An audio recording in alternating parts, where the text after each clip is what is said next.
देख लेते हैं। थर्ड है save and invest smartly, saving and investing. ठीक है, ये बहुत ज़रूरी है, सेव करना और इन्वेस्ट करना।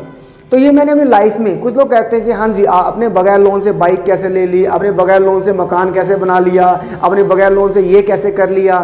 ठीक है, तो अब किसी से भी आप पूछ लो, खासकर मेरे एज के जो हैं 35 के आसपास, ठीक है, किसी से पूछ लो, वो हमेशा they are what under the loan. ठीक है, तो सेविंग तो बहुत दूर की बात है। तो मैं कहना क्या चाहता हूँ आपको कि सेव रेगुलरली।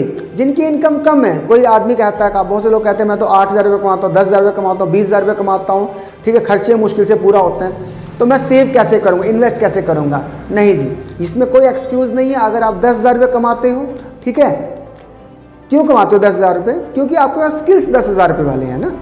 कोई आदमी लाख रुपये भी कमा रहा होगा, कोई आदमी 2 लाख रुपये भी कमा रहा होगा। ठीक, आपने स्किल को इंप्रूव करो, जैसे मैंने पहले बताया, लर्निंग करो, स्किल को इंप्रूव करो। उसके साथ साथ जितना भी आप कमाते हो, अगर आप 10 कमाते हो तो आप ये सोचो कि मैं 8 कमाता हूँ। ठीक है, 20% में से आप क्या करो, 10% तो आप सेव करो, 10% इन्वेस्ट करो। ठीक है, 10% क्या करो, आप सेविंग करो, 10% आप क्या करो, इन्वेस्ट करो।